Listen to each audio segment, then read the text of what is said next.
ये कुछ ऐसी चीज़ें जो आपको लाइफ में भी जरूरत पड़ेगी, क्योंकि एक बार आप थ्योरेटिकल पढ़ते हैं, प्रैक्टिकल क्या होता है वो चीज़ हम यहाँ बताएंगे। और इससे आगे चल रहे हैं कि स्टैंडर्ड क्लब में हमको कौन कौन सी एक्टिविटीज हुई, तो हम 4 से लेकर 5 एक्टिविटीज करते हैं थ्रू आउट द ईयर। तो पहली एक्टिविटी का नाम है orientation session and standard writing competition, ये पहली एक्टिविटी है।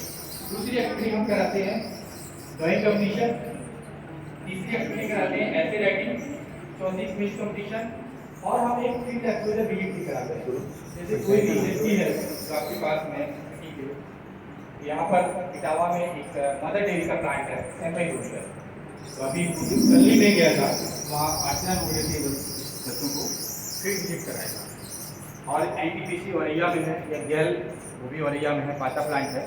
तो जितने भी ये प्लांट हैं जो मैन्युफैक्चरिंग जहाँ होता है, तो आप वो समझ सकें, आप क्या समझेंगे कि हम फिजिक्स या केमिस्ट्री पढ़ते हैं, उसमें जो लॉज हैं उनको हम पढ़ते हैं, याद भी करते हैं।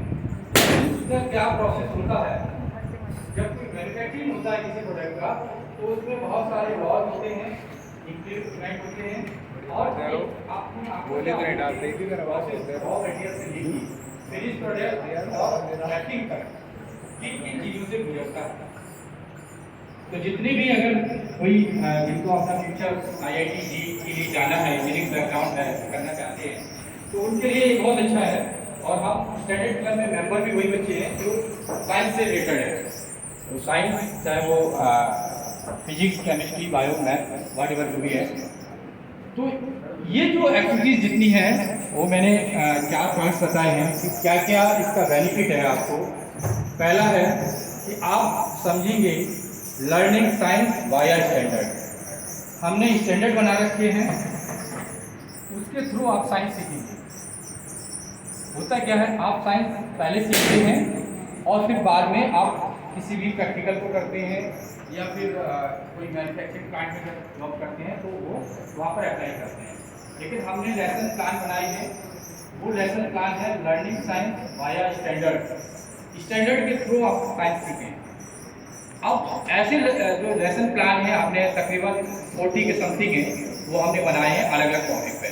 जैसे सीलिंग फैन है, इसलिए बनाया है कि सीलिंग फैन को डिजाइन करते समय कौन कौन से लॉ एप्लीकेबल होते हैं, उसमें कौन कौन से लॉ लगते हैं, उसकी क्या डिजाइन होती है, तो उसका सारा क्या फंक्शन होता है, वो सारा चीज़ हमने वो लेसन प्लान में इंक्लूड किया है।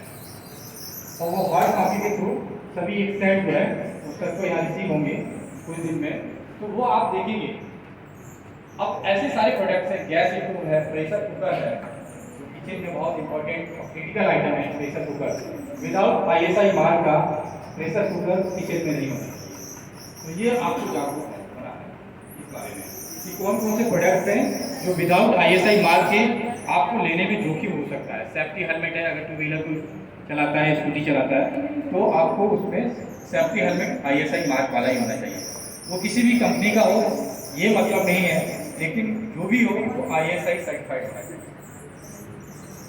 तो ऐसे 5000 समथिंग प्रोडक्ट्स हैं जिनको गवर्नमेंट ऑफ इंडिया ने कंपलसरी स्कीम के अंतर्गत रखा गया है कि विदाउट आईएसआई मार्क वो ओपन में सेल नहीं होंगे और आप उनको परचेज भी नहीं करेंगे। ठीक है, फिर मैं आगे चलता हूँ। पहला मैंने स्टेप बताया, इससे आप क्या सीखेंगे, learning science via standard. Standard के थ्रू आप साइंस को सीखेंगे, ये हो गया।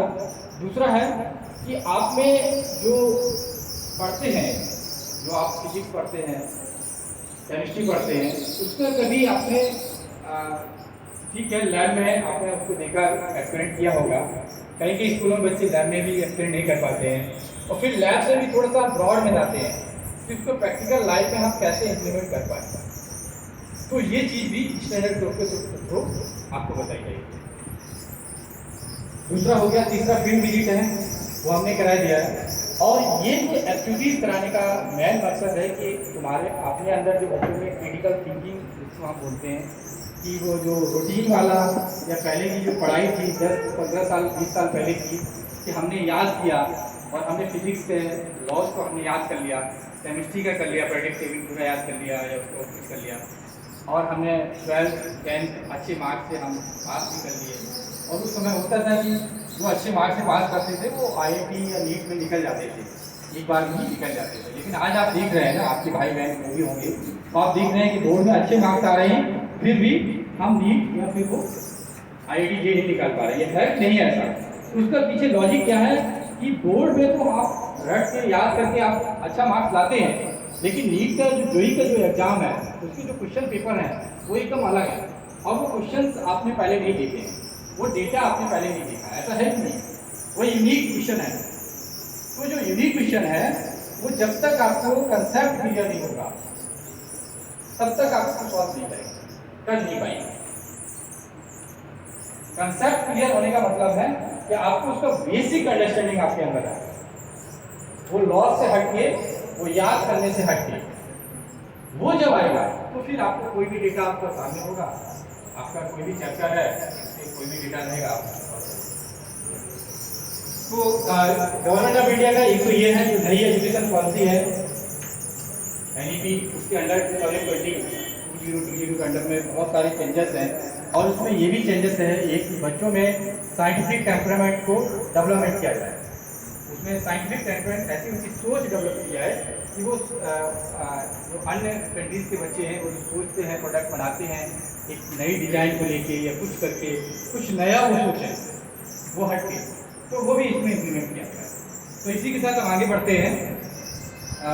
हमारा आगे का काम प्रोजेक्टर बेस रहेगा। हाँ, प्रोजेक्टर कहाँ है? इसको लगा दीजिए। कौन लगाएगा?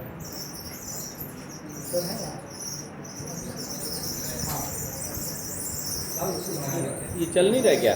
ये चल तो नहीं, कनेक्ट नहीं होगा। नहीं कनेक्ट तो है, यहाँ से कनेक्ट करिए, हो जाएगा, क्यों नहीं होगा? किया था, फिर इसीलिए बुलाना पड़ा। अरे